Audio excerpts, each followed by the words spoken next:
पतितानां पावनेभ्यो वैष्णवेभ्यो नमो नमः। नमो विष्णुपादाय कृष्णपृष्ठाय भूतले श्रीमते भक्तिवेदांत स्वामिनिते नामिने। नमस्ते सरस्वते देवे गौरवाणी प्रचारिणे निर्विशेष शून्यवादी पाश्चात्य देशधारिणे। जय श्री कृष्ण चैतन्य प्रभु नित्यानंद श्री अद्वैत गदाधर श्रीवासादि गौर भक्तवृंद। हरे कृष्णा कृष्णा कृष्णा हरे हरे, हरे राम राम राम हरे हरे। हरे कृष्णा कृष्णा कृष्णा हरे हरे, हरे राम राम राम हरे हरे। हरे कृष्णा कृष्णा कृष्णा हरे हरे, हरे राम राम राम हरे हरे। मूकं करोति वाचालं भंगं लंघयेत् यत्कृपातमहं वन्दे श्रीगुरो दीनदारिणं परमानन्दमाधवं श्रीचैतन्येश्वरम्। हरे कृष्ण। सर्व भक्तांचं आजच्या मॉर्निंग भागवतामध्ये स्वागत आहे। तरी सगळ्यांनी मला आशीर्वाद द्यावे की मी यावर काही करू शकेन। प्रभुपाद सांगतात बऱ्याच वेळेस त्यांच्या लेक्चरमध्ये की बुवा आपल्याला भगवंतांचा प्रचार करायचा आहे आणि भारतभूमीमध्ये जी पण प्रत्येक व्यक्ती जन्माला आलेली आहे तिचं कर्तव्य आहे की भगवंतांना जाणलं पाहिजे आणि आपण भगवंतांचा प्रचार केला पाहिजे। आणि असं म्हणतात की तुम्ही भगवंतांचा ज्यावेळेस प्रचार करणार तुम्ही तर त्यावेळेस आपोआप भगवंत तुम्हाला शक्ती प्रदान करतात किंवा ज्ञान प्रदान करतात आणि तुमचं पण त्यामध्ये गुणगौरव होतो। जसं प्रभूजींनी आता हार टाकलं आहे मला तर ते मला आठवलं प्रभुपादांचं की ज्यावेळेस एखादा व्यक्ती त्याचं कोणत्याही प्रकारची पात्रता नसते आणि पण तो जर भगवंतांचा नामाचा प्रचार करत असेल तर भगवंत त्या भक्ताला किंवा त्या व्यक्तीला काय करतात वर म्हणजे उच्च स्थान प्रदान करत असतात। तशी माझी काही पात्रता नाही तरी धन्यवाद प्रभूजी।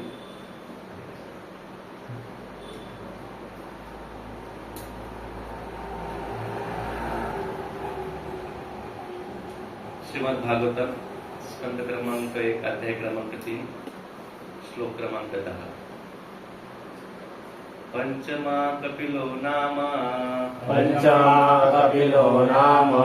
सिद्धेश काल विकृतम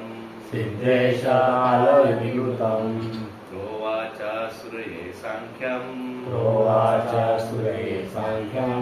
तत्वग्राम विनिर्णयम्। पंचमा कपिलो नाम सिद्धेश काल विप्लुतम् प्रोवाच सुरये सांख्यम् तत्वग्राम विनिर्णयम्। पंचमा कपिलो नाम सिद्धेश काल विप्लुतम् प्रोवाच सुरये सांख्यम् तत्वग्राम विनिर्णयम्। पंचमा कपिलो नाम सिद्धेश काल विप्लुतम् प्रोवाच सुरये सांख्यम् तत्वग्राम विनिर्णयम्। पंचमा कपिलो नाम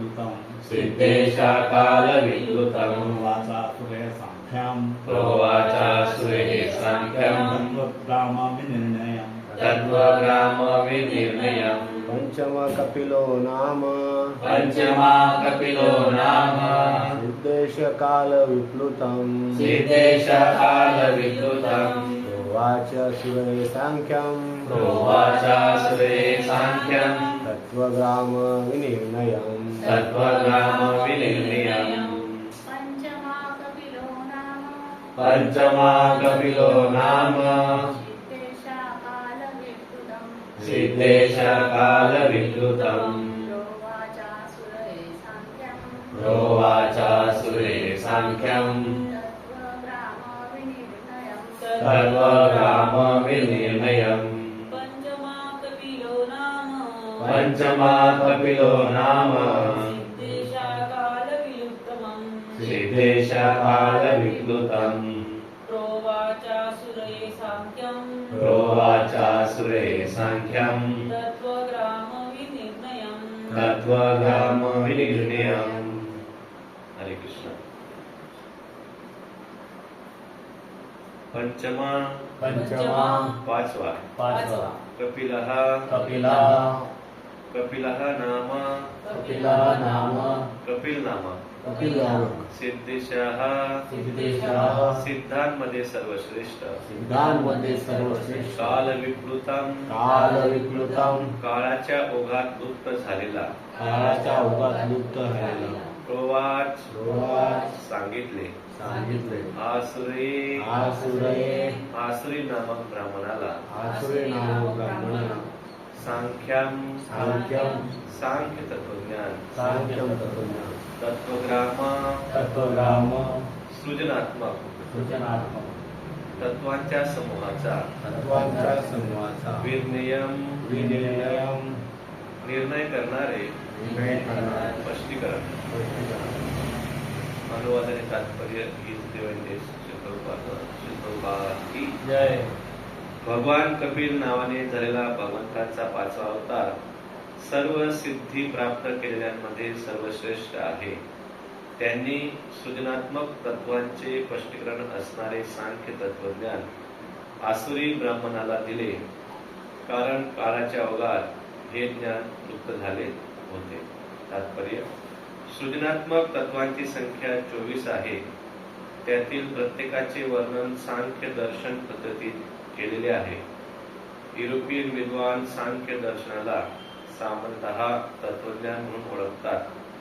सांख्य शब्दाचा व्युत्पत्तीमूलक अर्थ आहे भौतिक तत्वांचे विश्लेषणाद्वारे सुबोध स्पष्टीकरण. असे विश्लेषण भगवान कपिलांद्वारे प्रथमच केले गेले. अवतार क्रमात ते 5वे असल्याचा येथे उल्लेख आहे. हरे कृष्ण. तर आज आपण स्कंद 1 अध्याय 3 मधील श्लोक क्रमांक 10 पाहत आहोत.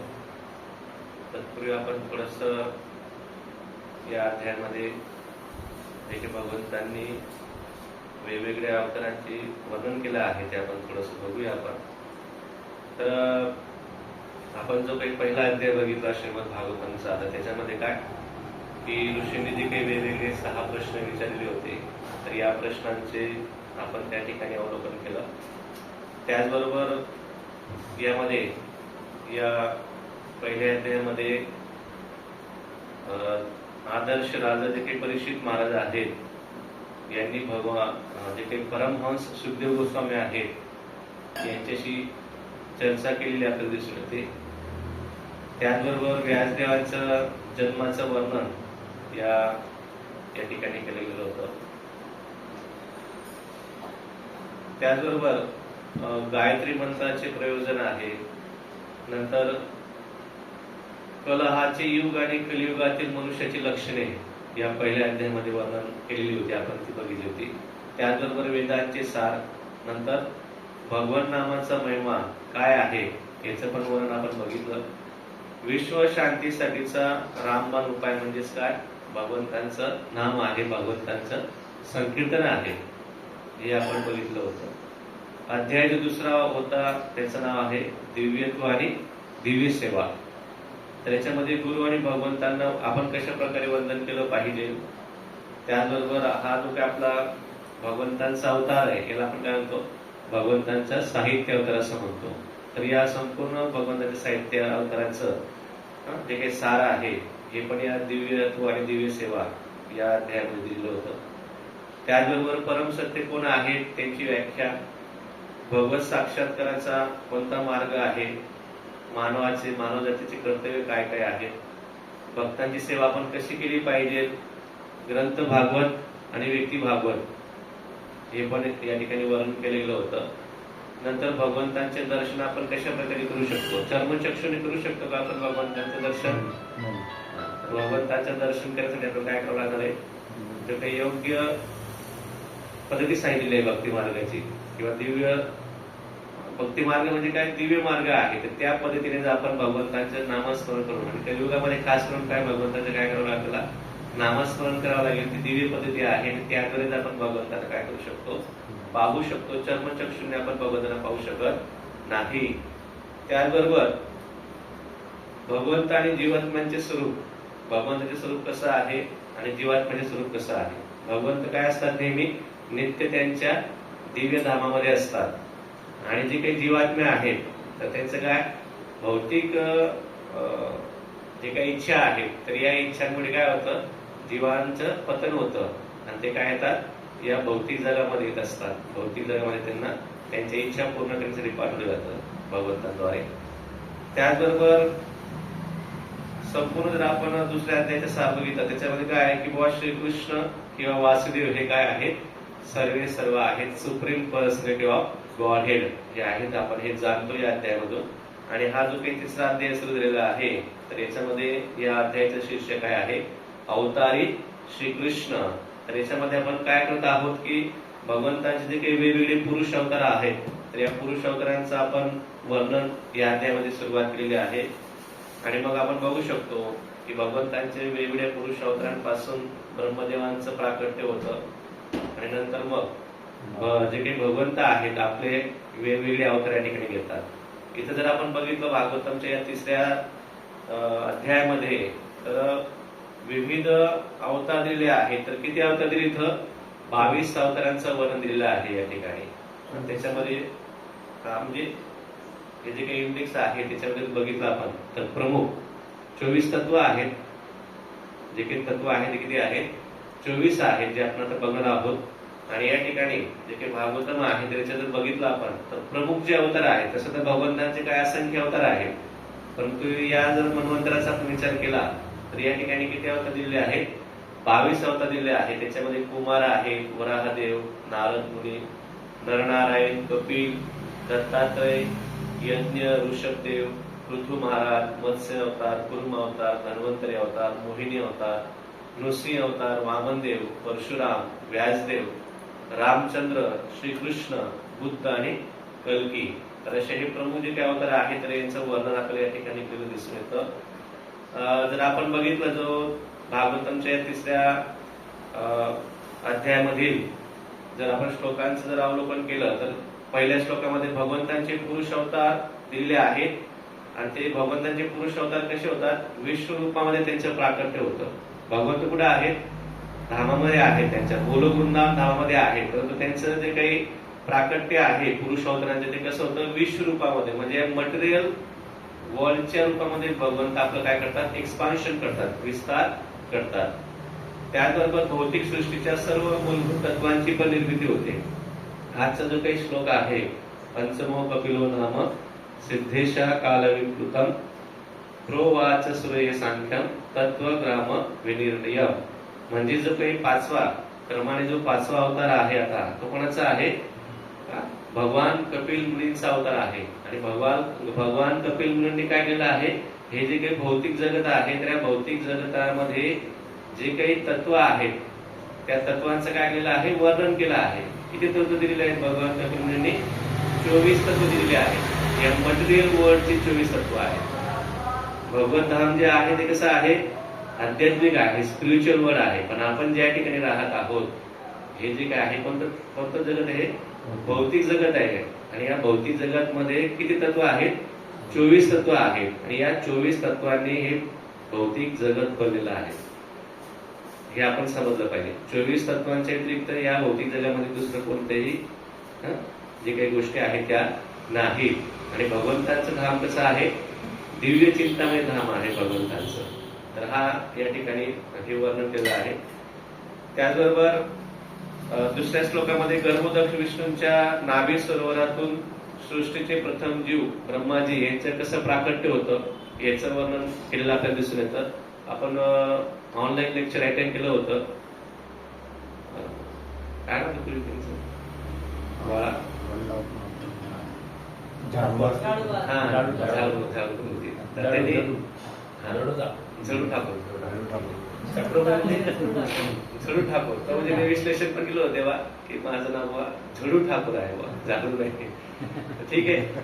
तर जे काही प्रभूजीने छान विश्लेषण केलं होतं की कशा प्रकारे भगवंताचं धाम असतं. नंतर मग त्यांचे संकर्षण, वासुदेव संकर्षण, प्रद्युम्न आणि अनिरुद्ध, आणि त्यांच्यापासून आणखी पुन्हा द्वितीय चतुर्व्यूह तयार होतं. वासुदेव संकर्षण, प्रद्युम्न आणि अनिरुद्ध. त्यांच्यापासून मग काय होतं, जे काही पुरुष अवतार आहेत तर या पुरुष अवतारांचा काय होत असतो, विस्तार होत असतो. अतिशय सुंदर पद्धतीने प्रभूजींनी आपल्याला वर्णन करून सांगितलं होतं. तर त्यांचं प्राकट्य ब्रह्मदेवांचं, नंतर मग जे काही पहिले जे काही पुरुष अवतार आहेत ते कोण आहे तुमचे, महाविष्णू किंवा कामदक्ष विष्णू. त्यांच्यापासून काय होतात मग गर्भोदक्ष विष्णू येतात. आणि गर्भोदक्ष विष्णूंच्या रोमकुपातून कोण येतात, गर्भोदक्ष विष्णूंच्या नाभी कमलातून ब्रह्मदेव जे आहे त्या ब्रह्मदेवांचं प्राकट्य होतं. आणि ब्रह्मदेवांपासून मग जे काही शिरोदक्ष विष्णू आहेत प्रत्येक जीवाच्या हृदयामध्ये काय करतात, ते विस्तार करतात. परमात्मा रूपामध्ये आपल्याला काय करतात, विस्तार करतात. हे आपण बघितलं होतं. त्याचबरोबर ब्रह्मांडातील सर्व लोकांची रचना विराट पुरुषांच्या, जे काही विराट पुरुष आहे त्यांच्या शरीरामध्ये कल्पित केलेले आहे. आता प्रत्येक ब्रह्मांड, जे अनंत कोटी ब्रह्मांड आहेत, तर प्रत्येक ब्रह्मांडामध्ये काय, ते भगवंतांचं, जे आपण भगवद्गीतेमध्ये पण आपण बघितलेलं आहे की ज्यावेळेस भगवंत काय करतात, अर्जुनाला आपलं काय करतात, विराट रूपाचं दर्शन करवितात. आणि ते जे काही विराट रूप आहे भगवंतांचं, तर प्रत्येक ब्रह्मांडामध्ये विराट रूपामध्ये हे जे काही वेगवेगळे लोक आहेत. भागवतामध्ये आपण पुढे जर गेलो, स्कंदांचं वाचन केलं तर ऊर्ध्वलोक आणि काय अधोलोक आहे. त्याच्यामध्ये जर ऊर्ध्वलोक गेलो आपण तर काय स्वर्गलोक, जनलोक, मोहनलोक, तपोलोक, ब्रह्मलोक अशी लोक आहेत. आणि जर आपण खाली गेलो अधोलोकामध्ये अतल, वितल, तलातल, सतल, पाताल अशी लोक आहेत. आणि हे सगळे जे आहे ते कोणावर स्थित आहेत, भगवंताचे जे काही विराट रूप आहे तर या विराट रूपावर हे स्थित आहे. अशा प्रकारचं या ठिकाणी वर्णन आपल्याला दिसून येतं. म्हणजे प्रत्येक ब्रह्मांडामध्ये भगवंताचं कोणतं रूप आहे, विराट रूप देखील आहे. आणि त्याच्यावर या लोकांचं जे काही लोकेशन आहे ते सांगितलं आपल्याला दिसून येतं. त्यानंतर आणि असं जरी असेल मात्र, परंतु तरीही भगवंतांचा श्री विग्रह शाश्वत रूपाने विशुद्ध दिव्य स्वरूपामध्ये स्थित असतो. जरी भगवंतांचं एक्सपान्शन या ठिकाणी दिलेलं आहे, पुरुष अवतार नंतर या ठिकाणी विराट रूप जरी असेल, परंतु भगवंत त्यांच्या धामामध्ये कसे असतात, विशुद्ध आणि शुद्ध रूपामध्ये विराजमान असतात. हे फक्त काय भगवंतांनी जीवांच्या इच्छापूर्तीसाठी हे एक्सपान्शन केलेलं आहे. आणि एक्सपान्शन करून भगवंत विराट रूपामध्ये जरी इथे विराजमान असले तरी देखील त्यांचं दिव्य शाश्वत रूप काय, त्यांचं धामामध्ये, गोलोक धामामध्ये त्यांचं दिव्य शाश्वत रूप तशाच पद्धतीने असतं. फक्त भगवंत आपले वेगवेगळे काय करतात, एक्सपान्शन करत असतात भक्तांसाठी किंवा जीवात्म्यांसाठी. नंतर आपण बघितलं की भगवंतांच्या दिव्य विराट रूपाचे वर्णन व भक्तांद्वारे त्यांचे पूर्ण नेत्राने दिव्य दर्शन. आता काय आहे की बघा, आपण जर महाभारत पण बघितलं असेल, जे भगवंतांचं दिव्य विराट रूप आहे त्याला कोणीही सामान्य व्यक्ती बघू शकत नाही. तर त्याला कोण बघू शकतं, भगवंतांचे काही भक्त आहेत तेच बघू शकतात. कारण की भक्त काय आहे, भगवंतांना सरेंडर झालेला आहे आणि तो मान्य करतो की मी भगवंतांचा अंश आहे. आणि भगवंतांचा अंश असल्या कारणामुळे ज्यावेळेस तो दासत्वाची भावना पत्करतो त्यावेळेस भगवंत त्याच्यावर काय करतात, कृपा करतात. आणि कृपा करून त्याला काय करतात, दिव्य दृष्टी प्रदान करतात. आणि अशा भक्तालाच फक्त काय होऊ शकतं, भगवंतांचं हे जे काही विराट रूप आहे त्याचं दर्शन होऊ शकतं. आपण बघितलं असेल महाभारतामध्ये की महाभारतामध्येच कुरुक्षेत्राच्या रणभूमीवर भगवंतांनी काय केलं, आपलं विराट रूपाचं दर्शन अर्जुनाला केलं, दाखवलं. परंतु इतर जे काही सगळे त्या ठिकाणी जे काय त्या ठिकाणी युद्ध करणारे होते, तर त्यांना त्याचं दर्शन आलं का? त्यांना दर्शन होऊ शकलं नाही. कोणाला झालं? फक्त भक्ताला झालं. आणि परमभक्त होते जे काही अर्जुन आहे, ते काय आहे भगवंतांचे काय होते? परमभक्त होते. त्यामुळे त्यांना भगवंतांचं विराट रूपाचं काय झालेलं आहे? दर्शन झालेलं आपल्याला दिसून येतं. त्याचबरोबर भगवंताचे दुसरे पुरुष रूप म्हणजेच गर्भोदक्ष विष्णू हे अविनाशी असून विश्वातील अनेक अवतारांचे काय आहे? उगम स्थान आहे. म्हणजे गर्भोदक्ष विष्णूच यांच्यापासून वेगवेगळे जे काही अवतार आहेत, कुठले? भौतिक जगतातील भगवंतांचे जे काही अवतार आहेत, त्या अनेक अवतारांचं उगम स्थान कोणापासून आहे? गर्भोदक्ष विष्णूंपासून जे काही अवतार आहेत भगवंतांचे, या भौतिक जगतातील अवतार हे निर्माण होत असतात, प्रकट होत असतात. त्याचबरोबर ब्रह्मदेवांपासून प्रथम उत्पत्ती, ज्यावेळेस आपण बघू शकतो की ब्रह्मदेव सृष्टीचे प्रथम जीव आहेत आणि त्यांनी पण एक कल्पापर्यंत काय केलं होतं? ध्यान धारणा केली, ओहम, की मी कोण आहे त्यांना पण समजत नव्हतं. नंतर मग काय झालं? तर तप नावाचा शब्द त्यांना ऐकू आला मधूनच, आणि त्यांनी काय केलं? एक कल्प पूर्ण काय केलं? तप केलं. आणि तेव्हा मग त्यांना भगवंतांचं आकलन होऊ शकलं, आणि ते कोण आहेत त्यांचं पण त्यांना आकलन होऊ शकलं, आणि त्यांची निर्मिती का झाली आहे हा उद्देश पण त्यांना कळू शकला. त्यांची उत्पत्ती का झाली होती? की जे काही ब्रह्मांडामध्ये जीवांचे विस्तार आहे, तर हा विस्तार करण्यासाठी त्यांची उत्पत्ती झालेली होती. आणि त्यांनी मग भगवंतांनी विस्तार करायला सुरुवात केली. आणि मग आपण हे जे काही वेगवेगळे अवतार बघत आहोत, तर त्याच्यामध्ये ब्रह्मदेवांनी पहिला अवतार कोणता विस्तार केला? 4 कुमार, चतुष्कुमार काय आहेत? चतुष्कुमारांचा जो विस्तार आहे तो केलेला आपल्याला दिसून येतो. आणि चतुष्कुमारांचा जर आपण विचार केला तर ते काय होते? बालब्रह्मचारी होते. आणि त्यामुळे त्यांच्यापासून सृष्टीचा विस्तार झाला का? नाही झाला. आणि म्हणून पुढे जर आपण बघू शकतो की नंतर आणखी विस्तार केलेला आहे. तर द्वितीय जो अवतार आहे या ठिकाणी वर्णन केला, तर तो आहे तुमचा वराह अवतार. कोणता अवतार आहे? ज्यावेळेस हिरण्याक्षने काय केलं होतं? पृथ्वीला, या जे काही सागर आहे, गर्भोदक्ष सागर आहे, तर याच्या काय तळाला, रसातळाला पाठवलं होतं. आणि त्यावेळेस मग भगवंतांनी काय केलं? वराह अवतार घेतला आणि त्यांनी काय केलं? पृथ्वीला बाहेर काढलं दिसून येतं. नंतर तिसरा जो अवतार आहे त्याला शक्तावेश अवतार असं म्हटलेलं आहे. शक्तावेश अवतार म्हणजे काय? भगवंत विशिष्ट आपले काय करतात? त्या अवताराला शक्ती प्रदान करतात. आणि असा जो काही शक्तावेश अवतार आहे तो म्हणजे काय आहे? नारद मुनींचा अवतार आहे. तर त्याच्यामध्ये काय होतं की निष्काम कर्म प्रेरणा देणाऱ्या भक्ती मार्गाचे वेदांतून संकलन केलं. मग नारद मुनींनी काय केलं आहे की भक्ती मार्ग कशा प्रकारे आपण केला पाहिजे? निष्काम कर्माद्वारे केला पाहिजे. आणि अशा प्रकारची सगळी जी काही माहिती कुठे दिली होती? वेदांमध्ये दिली होती. तर त्यामधून नारद मुनींनी काय केली? माहिती संकलित केली. आणि पुढे माहिती आपल्याला नारद मुनींनी कोणाला उपदेश केलेला होता? व्यासदेवांना उपदेश केलेला होता. आणि मग परंपरा आपल्याला माहित आहे की अशा प्रकारे नारद मुनींनी संकलन केलं. त्यांनी सांगितलं नाही, परंतु वेदांमध्ये पौरुषे आहेत, भगवंतांनी वेद सांगितलेले आहेत, भगवंताच्या वाणीमधूनच झालेले आहेत. पण त्यांचं जे काही संकलन आहे, कलेक्शन आहे, ते कोणी केलं? नारद मुनींनी केलं. कशासाठी? भक्ती मार्गाच्या प्रचारासाठी. अशा प्रकारचं या भगवंतांच्या अवतारांनी, तिसऱ्या अवतारांनी हे संकलन केलेलं आपल्याला दिसून येतं. नंतर चतुर्थ जो काही अवतार आहे तो देखील शक्तावेश अवतार म्हटलेला आहे. की धर्म जो होता, तर या धर्माच्या पत्नीच्या गर्भातून नरनारायण ऋषींच्या रूपामध्ये हा जो काही चौथा अवतार आहे, तर हा झालेला आपला दिसून येतो. काल हिज डेज सुधीर प्रभूजींनी वर्णन केलं होतं की कशा प्रकारे नरनारायण जे काही अवतार आहेत, ऋषी आहेत, त्यांचं कार्य होतं. तर आजचा जो काही श्लोक आहे तो आपण बघूया. 5वा जो अवतार आहे तो कोणाचा आहे आजच्या श्लोकामध्ये दिला? कपिल मुनी हा अवतार आपल्याला दिसून येतो. तर भगवान कपिल मुनी सर्व सिद्धी प्राप्त केलेल्यांमध्ये सर्वश्रेष्ठ आहे. तर याच्यामध्ये काय दिलेलं आहे या श्लोकामध्ये? की जे काही भगवान कपिल मुनी आहे ते काय आहेत? सर्व सिद्धी प्राप्त केलेल्यामध्ये सर्वश्रेष्ठ आहे. आपण बघू शकतो की आज देखील आपण बघू शकतो की वेगवेगळे लोक आहेत, मार्ग आहेत की बाबा ज्ञान मार्गाने भगवत प्राप्ती करण्यासाठी लोक काम करतात. कर्मयोग, ज्ञानयोग आहे, कर्मयोग आहे, सांख्योग किंवा भक्तियोग आहे, आणि एक योग पद्धती पण आहे. आणि मग हे जे काही योग पद्धती आहे, आज पण महाराजांचं पण जर आपण हे वाचलं, जर्नी टू होम, तर त्याच्यामध्ये पण महाराजांनी काय हिमालयामध्ये ज्यावेळेस गेले ते महाराज त्यांनी काय बघितलं होतं की असे योगी बघितले की जमिनीपासून 3 फुटांवर आसन धारण केलेले योगी पण महाराजांनी बघितले.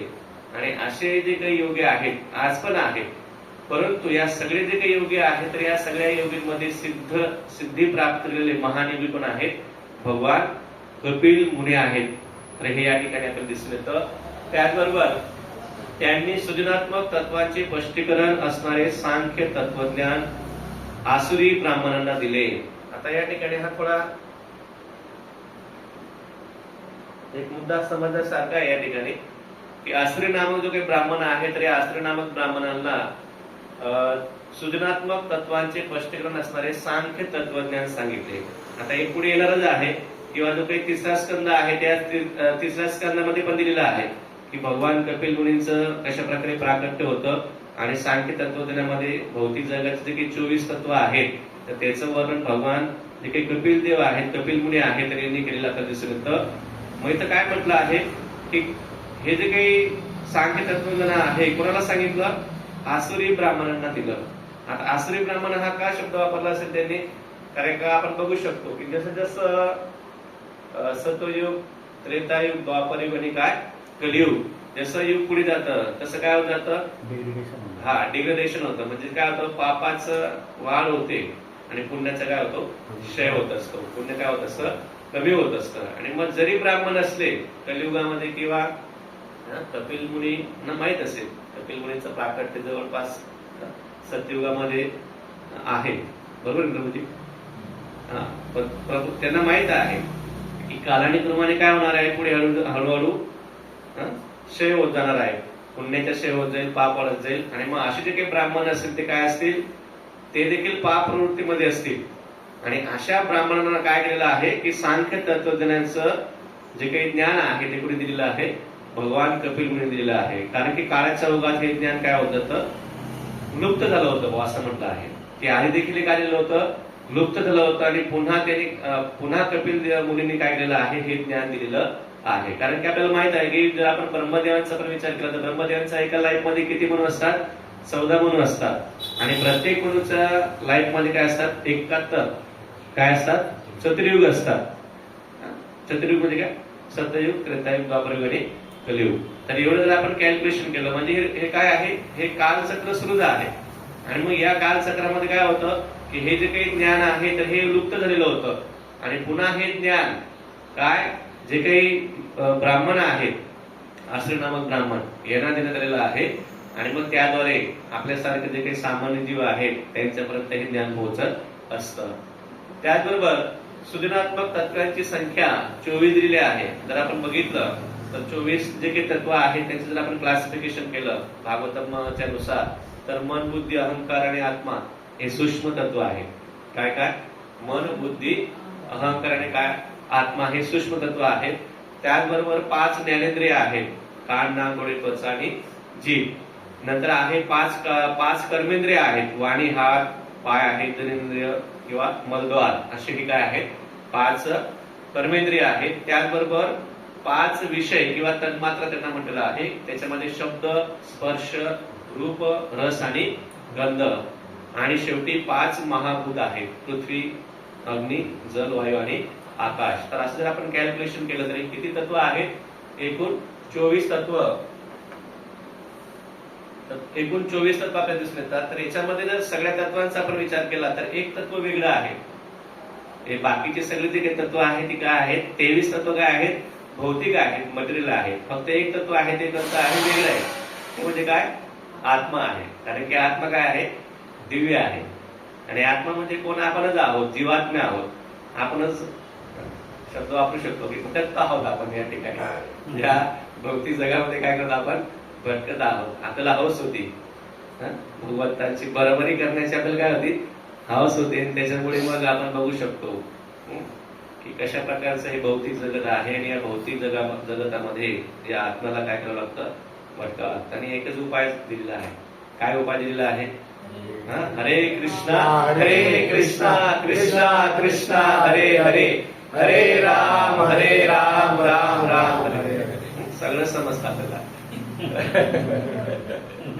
पण वळत नाही. बरोबर आहे की नाही? सगळं समजतं पण वळत नाही. कारण की कालाचा प्रभाव आहे, कलियुग आहे. आणि या कलियुगामुळे काय झालेलं आहे की एवढं वाढता आहे आणि वाढायला जरा आहे. कारण की भगवंताचे सृजन आहे आणि भगवंताचे सृजन हे कसं असतं, परफेक्ट असतं. त्याच्यामध्ये कोणत्याही प्रकारचा दोष नसतो. दोष कोणामध्ये आहे? आपल्यामध्ये. आपणच दोष बघतो. भगवंतांची जी सृष्टी आहे ती सिस्टमॅटिक रचलेली आहे. फक्त आपल्याला प्रयत्न करायचा आहे की याच्यातून कसं सुटायचं. पहिले आपल्याला जाणावं लागेल. जे काही दिलेलं आहे या ठिकाणी वेगवेगळी तत्व दिलेले आहेत. हे सृष्टीची रचना आपल्याला जाणावं लागेल आणि या सृष्टीच्या रचनेमध्ये आपण एक आत्मा आहोत, जीवात्मा आहोत. आणि सगळं जर आपण जाणलं आणि कशाद्वारे जाणू शकतो आपण? भागवतम आहे, भक्तांचे संघ आहे, जे काही वरिष्ठ वैष्णव आहे त्यांचा आशीर्वाद आहे, याद्वारे जर आपण जाणू शकतो. आपण म्हटलं असं एक तर ठीक आहे, सुरुवात आपण करू शकतो, पण एकटं राहून आपण ते कधीही जाणू शकत नाही. कारण की मायादेवी अशी आहे जी वाट बघते आणि केव्हा झडप घालायची जीवावर आणि केव्हा खिचून घेऊन जायचं हे तिचं काम आहे. आणि म्हणून आपण जर अशा प्रकारे भागवतम आहे, भक्तांचे संघ आहे, याद्वारे जर आपण या जे काही सृष्टी आहे त्या सृष्टीचं ज्ञान आपण प्राप्त करू शकतो आणि त्या मार्गाने आपण जाऊ शकतो. त्याचबरोबर सांख्य, युरोपियन विद्वान सांख्य दर्शनालाच तत्वज्ञान असे म्हणतात. आता प्रभुपादांनी या ठिकाणी थोडस दिलेलं आहे, जे काही तात्पर्य आहे, पण त्याच्यामध्ये एक असं आपल्याला दिसून येतं. काय दिसतं की हे जे काही सांख्य दर्शन आहे या सांख्य दर्शनाला युरोपियन जे काही लोक आहेत ते काय म्हणतात? तत्वज्ञान म्हणतात. म्हणजे काय? फिलॉसॉफी असं म्हणतात. म्हणजे जे काही आज संपूर्ण युरोपामध्ये किंवा आपण असं म्हणू शकतो पृथ्वीवर आजच्या घडीला किंवा आजच्या स्थितीला जे स्वतःला तत्वज्ञानी असं म्हणून घेतात, तर त्यांचं तत्वज्ञान हे कुठून आलेलं आहे? कपिल मुनींचं जे काही सांख्य तत्वज्ञान आहे तिथूनच आलेलं आहे. आणि तेवढ्याच गोष्टींचा विचार करतात ते. आणि एक गोष्ट जी आहे, जे तत्व आहे आत्मा, त्यांचा विचार त्यांचा नाहीये. आत्म्याचा विचार कोण करू शकतो? फक्त जो भक्त आहे, जो भगवंताने काय दिलेला आहे, सरेंडर झालेला आहे, तोच करू शकतो. आणि तथाकथित जे काही हे तत्वज्ञानी आहे, तत्व ज्ञान, जे भगवंताने जे काही तत्व निर्माण केलेलं आहे त्याचं ज्ञान, अर्थात त्यांना त्याच्यावर पण बिलीव नाही, भगवंतांवर ते बिलीव करत नाही, आत्म्यावर ते बिलीव करत नाही. आणि तरी देखील ते काय मिळवत आहेत? तत्वज्ञान मिळवत आहेत. म्हणजेच काय की भगवंतांशिवायचं ज्ञान किंवा भगवंतांशिवायचं तत्वज्ञान ते मिळवण्याचा प्रयत्न करत आहेत. परंतु त्याच्याने ते समाधानी होऊ शकत नाही. त्यांचं लिमिटेशन फक्त काय आहे की त्यांना जे दिसतं आहे सृष्टी आणि त्यांच्याकडे जे इक्विपमेंट्स आहेत किंवा साधनं आहेत, वेगवेगळे यान आहेत, त्याच्याद्वारे जेवढा शोध लावू शकतील तेवढंच त्यांच्यामध्ये काय आहे, या ब्रह्मांडाचा विस्तार आहे किंवा सृष्टीचा विस्तार आहे. परंतु ऑलरेडी हे सगळं म्हणजे हे किती तोडकं ज्ञान आहे. तसं जर बघितलं आपण अतिशय तोडकं आहे. भागवतम मध्ये जर आपण अभ्यास केला तर संपूर्ण भगवत धामापासून तर जीवात्म्यापर्यंत सगळं व्यवस्थित सिस्टमॅटिक वर्णन केलेलं आहे. आणि हे सगळं आपल्याला सहज मिळतं.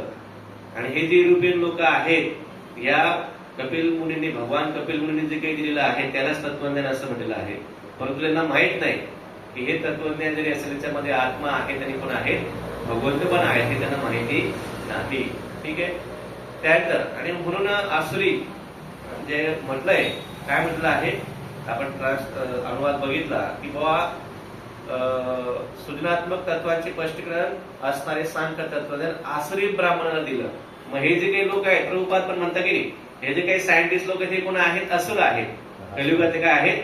असुर. यांना सगळं नॉलेज आहे परंतु भगवंतांचं नॉलेज नाही सुरुवातीपासून. कारण की भगवंतांची सृष्टी आहे, हिरण्यकशिपू आहे, हिरण्याक्ष आहे, यांच्यापासून आहे की यांना तत्वज्ञान पण भरपूर माहिती यांना, परंतु भगवंतांवर त्यांचा विश्वास नाही. आणि आज या ठिकाणी जे युरोपियन तत्वज्ञानी असतील तर युरोपियन तत्वज्ञानी हे देखील काय आहेत? एक प्रकारे आसुरीच प्रवृत्तीचे लोक आहेत. ठीक आहे. त्यानंतर जर आपण कपिल मुनींचा विचार केला तर कपिल मुनीची पुढे हिस्ट्री आपण बघितलं, कोणत्या स्कंदात दिलेली आहे? ती 3ऱ्या स्कंदामध्ये दिलेली आहे की जे काही स्वयंभू मनु यांची पुत्री देवहूती आणि ऋषी कर्दम मुनी यांचे ते काय आहेत? पुत्र आहेत. आणि कर्दम मुनी व देवहूती यांचा काय होतो? विवाह होतो. स्वयंभू मनु जे आहेत ते आपली पुत्री कोणाला प्रदान करतात? कर्दमुनींना प्रदान करतात, कारण की त्यांनी बघितलं ते पण तपस्वी होते, योगी होते. त्यांच्याकडे आपण जर पूर्ण जर ते वाचलं तर बघू शकतो तर त्यांनी काय, त्यांची योग शक्ती अशी होती, त्यांनी लोक तयार केले होते, वेगवेगळे लोक तयार केले होते, त्याच्यामध्ये प्रासाद निर्माण केले होते आणि त्याच्यामध्ये अनेक सेविका सेवक आले आणि मग जी काही देव होती त्याची सेवा केली आणि नंतर मग पूर्ण सगळं जे वर्णन आहे की एवढं योग बलाने पूर्ण एक ग्रहलोक देखील निर्माण करू शकतात, एवढं योग सत्व त्यांच्याकडे होतं. आणि मग अशा प्रकारे त्यांचा विवाह होतो देवहूती. आणि मग आपण बघू शकतो की देवहूती जी आहे कपिल मुनींचा सॉरी जे काही कर्दमुनी आहे त्यांचा काय होतो, विवाह होतो. नंतर मग कालांतराने काय होतं की ते निघून जातात. कोण निघून जातात? कर्दमुनी निघून जातात. परंतु ती प्रार्थना करते की जे काही विवाहित स्त्री आहे तर तिचे सांभाळ करण्यासाठी कोणतरी असायला पाहिजे. आणि मग त्याच्या विनंतीनुसार त्याला काय होतं, पुत्र प्राप्ती होते. तर ते पुत्र पण आहेत भगवान कपिल मुनी आहेत किंवा भगवान कपिल देव आहेत. आणि असे जे काही कपिल मुनी आहेत तर यांनी कपिल मुनींद्वारे माता देवतीला भक्ती योगाचे वर्णन करण्यात आहे. हा जो काही स्कंद आहे पूर्ण डिटेल मध्ये माता, कारण की कर्दमुनी निघून गेल्यानंतर जी माता आहे कोणाचा आश्रय घेते, भगवान कपिल देवांचा आश्रय घेते. आणि मग माझं कल्याण काय आहे, कशामध्ये आहे, ही ज्या वेळेस माता देवते विचारते तर त्यावेळेस भक्ती मार्गाचं जे विश्लेषण आहे सांख्य पद्धतीने, कोणत्या पद्धतीने, सांख्य पद्धतीने जे काही कपिल मुनी आहे ते माता देवतीनं करतात. आणि जीवांच्या उद्धारासाठी भगवान कपिलांचे उपदेश जे आहे ते 24 तत्व दिलेले आहेत. आधी आपण ते बघितले होते. ठीक आहे, थँक्यू. हरे कृष्ण. श्रीमद भागवत महापुराण की जय.